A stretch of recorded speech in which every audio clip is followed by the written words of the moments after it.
This is not clickbait. This is not fear-mongering. I need you to know 1.5 billion people are going to die by 2050. I'm not kidding.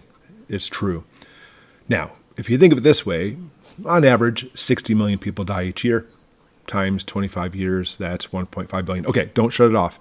Because I know at this point, maybe it was a little clickbaity, but that's the point. I made that on purpose to get you to start watching this video. And it's important though, because again, don't shut it off. I want you to see through this video that having that fear of 1.5 billion are going to die, oh no, is a motivator. In fact, I was thinking about the title that 8 billion people are going to die in the next few years. Well, a few years is kind of subjective. In 100 years, because in 100 years, practically the entire population of the planet will die by then. Maybe a few people will make it past it, but overall, 8 billion people. It's very fearful. And actually, not just feel fearful, it's emotional. That's the key, by the way. I say all the time on the channel that you should never make decisions based on emotions. And that's fear too, mind you. So you have fear, you have emotions. Don't make decisions, but instead you plan and prepare. Now, people complain all the time and say that my thumbnails and my titles are all fear-mongering. And honestly, in a lot of ways, I don't disagree. They are kind of fear-mongering-ish, I guess you want to put it that way. But it's always true statements, and it's always going to be something that basically we need to prep for. But I want you to understand that having that fear part of it is not the problem. And I guess what it is some people just like to sit home in their jammies, all nice and relaxed, and say, when I watch your videos, it makes me upset, and I don't want to get upset. But that fear is not something you should be hiding from, and that's the problem. People who call me fear-mongers don't want fear in their life. Here's the thing, guys. All the people watching this right now, you guys are preppers. You want fear in your life. Fear is a motivator. Fear is a friend. Fear is an ally. Fear gets you to move. It gets you up to do things. It's the ones who don't want to get up and do things, who want to basically be the armchair captain, to sit there all day long. Those are the ones who call you fearmongers. That's your friends and neighbors and stuff too, right? You're a fearmonger. No, I want to sit in my life. Sit back and relax in my jams, just kind of sit back and not do anything, not have any goals or motivation. And don't you dare try to put fear in my life because I don't want it to motivate me. I'm happy doing nothing in my life about preparing for the future. But history tells us otherwise, that we should be preparing. And how do we know that? We look at history and, no offense, history is full of fear. That fear we've seen of societal collapses and wars, world wars going through, continuously is fearful, and it should motivate you. In fact, I'm preaching to the choir. It does motivate you, but it doesn't motivate friends and family and other people who basically see my thumbnail and say, oh, you're a fearmonger. Yeah, you're right. But fear is a good thing. All right, you ever walked up into a rattlesnake before? I have numerous times. In fact, there's even one time I was riding a horse, and I literally, at the last second, saw the horse was stepping over a rattlesnake. That's always a bad thing, by the way, because then if it does bite at the horse will usually buck you off of it right on top of the snake, and I thought I was going to die. The horse was oblivious, just kept on walking, and I was like, phew. So walking up in rattlesnake, that's kind of fearful. You know, if you're kind of, or maybe on a bear too, you know, there's always fearful things. But when you come up on rattlesnake, the rattlesnake itself is actually predictable when it comes to the fear. So here's the thing. Don't have fear of the rattlesnake. Have an understanding of the rattlesnake. In that way, the rattlesnake won't bite you, because rattlesnakes, they're kind of like nice little creatures. They give you a warning, by the way. A warning two ways. They first have this little rattle. Oh, look at that rattle. That's kind of cool. Unless you're a baby saying, oh, let me grab that rattle. You know, just from people telling you, that rattlesnake, it's rattling. Get back. But rattlesnakes, along with all other snakes too, almost all other snakes, by the way, have this tendency, it's really interesting, that when they want to strike you, they won't just bite you. But if you ever try to catch a snake, which I love doing on my property, by the way, snakes will coil up. They'll coil up. Why? Because it gives them room to lunge at you and bite you. So I don't care what snake you see. A rattlesnake, by the way, practically when it's always rattling, is coiled up. That's fearful, but that's a good fear because you don't want to get bit. You don't bury your head into the sand and say, rattlesnake, you're a fearmonger. No, it's warning you. It's warning you to take action, and the action is don't try to pet that rattlesnake. So I catch snakes on the property all the time. I would never try to catch a rattlesnake personally. But if you want to catch a snake, it's really easy. You know, they slither around. It kind of creeps out my kids sometimes. But, you know, if they're just kind of like slithering in the grass, you can pick them up right behind the head. And the snakes, a lot of times, will be like, what's going on? Why are you picking me up? Sometimes they get a little agitated, and I try not to handle them for too long. You know, I like snakes on my property. But if I ever go up to a snake, and my kids are like, look, Dad, there's a snake here. And the snake is like backing up. Even if it's just kind of like a little garter snake, you know, it's not venomous. Still, Leave him alone. He's agitated. He's warning you, I'm getting back, I'm getting back. That's not the time to catch that snake. Just leave him alone. I teach my kids biology. Enjoy the environment you have. Look at everything happening back there. Respect the environment. That fear should give you respect so you don't get bit. The fear will cause you to have an action so you will not die. I mean, garter snake won't kill you. Rattlesnake, maybe, perhaps. But here's the thing. You ready? Picture a rattlesnake thumbnail. This is a very clear-cut thumbnail. Do not pet me. You don't want to pet a rattlesnake who's all coiled up and rattling. But nevertheless, people will get all upset if you put a picture on there that gives them fear, because people don't want to have fear. Not preppers, but people in general don't want fear. This is why friends and family won't prep, by the way, because they don't want to have fear. They just rather do away with the fear by burying their head in the sand rather than trying to prep so they don't have the fear in the first place. In fact, I've said countless times on the channel, we prep so we don't have fear. That's the whole point. Okay, I'll give you another example of something that's going to work with this, and it's going to blow your mind. There's some people who have a disease, by the way, and this disease fascinates me. It's called channelopathy-associated congenital insensitivity to pain. I put it on the screen because that's a mouthful. Don't worry about memorizing it. You will not be tested later. But this disorder basically makes it so people are born without the ability to feel pain.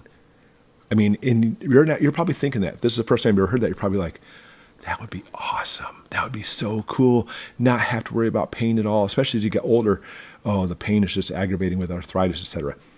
But no, you won't be older. By far, the majority of people with a disorder will die by 25 years old. And it's really simple to understand the reasoning behind this, why they usually die early.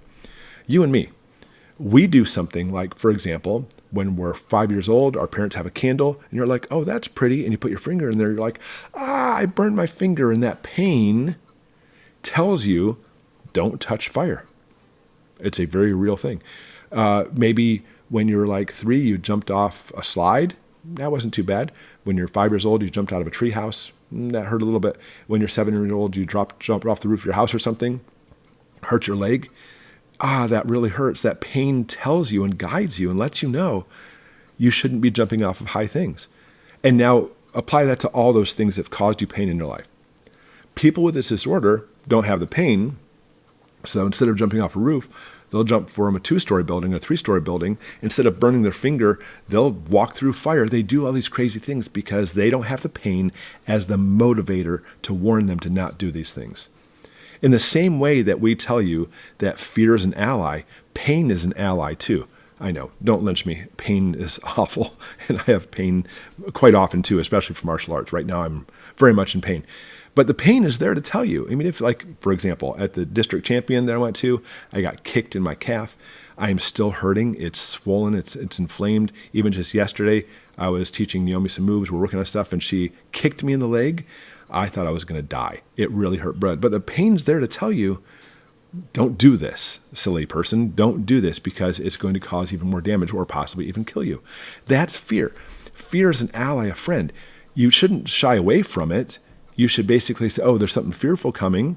That fear is out of your hands, by the way. I mean, think about all these different types of videos I made. For example, there's a Russian flotilla, including a nuclear submarine going to Cuba. There's fear in that. There's fear in that. And so many people are pushing the fear, saying, look, it's going to be World War III, and they're going to nuclear annihilate us, et cetera, et cetera, et cetera. I mean, there's always Russian subs off our coast, closer than 90 miles. That's not the fearful part. So what do? You take action. I don't want to have nuclear stuff at my house, so what do? I follow this step. I got a Geiger count. I have this and this. I learned there's a difference between shielding and distance and time. So shielding doesn't work so well. So time. And so you learn all this stuff because you want that knowledge as power. So that way you can act on that fear. Just like pain. You want to act on preventing the pain in the first place. So it's human nature. Now, here's the difference. Ready? The fear you should not shy away from. Fear is always going to happen in your life. You should enjoy your fear. It's a friend, it's an ally, because fear gets you to motivate and act and plan. Because the key is, it's not fear that's the problem, it's panic. When you don't plan in your brain, you literally have your prefrontal cortex that basically wires out pathways to react with things. And that's why you drill and train, etc., because it comes second nature to you. If you ever had anything come second nature to you, thank you, prefrontal cortex. It did that for you. But if you have fear, I'm really fearful about this, You go through some kind of training, even if it's just your own training over and over again in your house, how to escape your house if there's a fire, etc. You do it over and over and over again. You become confident and say, wow, I believe if there's a fire in my house, I can get out and get my kids and pets out safely and my electronics, whatever you need, my cash out of the house safely. So the fear kind of subsides. But if you don't have that planning, that's where panic comes from. Panic is fear without planning. If you don't plan, you have panic. And now there's a fire in your house. Instead of saying, guys, evacuate this way, you do things like, help me, there's a fire. And you may die from the fire because you didn't plan. So it's really funny how all the naysayers about prepping will tell you, oh, you're just a fear mongerer. No, they're sealing their own doom. Because think of it this way. They decide right at that point, I'm not going to plan. I'd rather, it's not happening. I'm not going to look at this or see this. So they will succumb to panic when the time comes, but then the ones who call you crazy. They're thinking emotionally, they're acting emotionally, and the panic is going to send them down the path where they're going to have some serious problems because they failed to plan because of that fear. So panic without a plan is a big problem. And this is why I always say, okay, when you see something fearful, okay, you literally need to take it and you need to find a way to plan and act on it. And this is why I've said many times, by the way, that I actually have a problem with some prepping channels. Not with the people. I think they're doing the best they can, but the channels themselves can actually cause more problems than it actually helps you. Because some channels have really turned toward talking about nothing but current events, things that are happening, like the Russian flotilla heading to Cuba. And what they're doing is they're giving you the fear, which, fear is a motivator. And I have a lot of people who watch my channel who watch the other channels and say, yeah, that fear, it really gets me moving. That's great. At least you started doing that. But what these channels do is that's all they do is put out the fear. But they don't try to constructively help you plan for the ramifications of that. Because what's going to happen is panic. I mean, for me, I always try to say, guys, step back, level-headed. This Russian flotilla is status quo. It's all for show. They're just going to go down. That's all it is. Now, the things heading to World War III, in my opinion, is real. That's very fearful. That's why you watch countless videos from my channel and a bunch of other channels too that are going to help you. Listen, this is why you store this food this way. This is why you store water this way. And this is how you filter water, etc. So having the plans for prepping is the key. There's a lot of channels that don't have plans at all. They've kind of gone away from that, and it's nothing but fear. I still don't look at them as fear mongers. It's still active intelligence, but they don't try to give you constructive answers and how to avoid the panic. They don't help you plan. So listen, if you're one of those people who likes these channels, that's fine. Watch the channel, but I challenge you, after the video's over, oh, wow, look, there's a Russian flotilla heading to Cuba. I mean, that channel leads you to, it's a big problem. It's not. But let's say you watch that and you're like, that invokes fear. They gave me no answer, solution to this, so you need to come up with that answer and solution. You need to plan. You need to basically take it to the next level and say, okay, I now fear that there's going to be a nuclear war. I fear that Cuba is going to launch missiles, the United States, nuclear missiles. Maybe you live in Orlando. Normally it's the land of happy places, but not so much anymore for a lot of reasons, by the way. And so you're worried about nuclear missile coming in, so plan. I'm talking to you. Those channels won't offer plans to you, so you do that. You come up with the plans. How do I counteract this? What do I need for a nuclear setup, et cetera, et cetera, et cetera. So you need to think of tangible ways to remedy to that. You need to, because unfortunately those channels don't offer that. So it comes down to this. The things that are happening in the world, you probably agree with me that things seem to be escalating out of control and making it much worse than it was simply just a few years ago, especially more than 10 or 20 years ago. There's a lot of fearful things coming. I didn't make up the fearful stuff. Neither did you. That's not the point. You talking about it, literally, you just mentioning it, people would classify that as fear-mongering. Fine, you're fear-mongering. But the key is don't go with the fear. You need to have an actionable plan. You need to practice, drill, and plan to do everything you can based on that fear. Panic is fear without planning. Okay, so you don't want to have panic. Have the fear. Embrace that fear. Fear is your friend. The panic is not what you want to do. And that's simply a lack of planning. Don't be like the rest of those people who want to bury their head in the sand and say, oh, you're a fear monger, la, la, la. You use that fear as an ally, as a friend, and you turn it into planning. Because if you don't make those plans, that's what's going to kill you.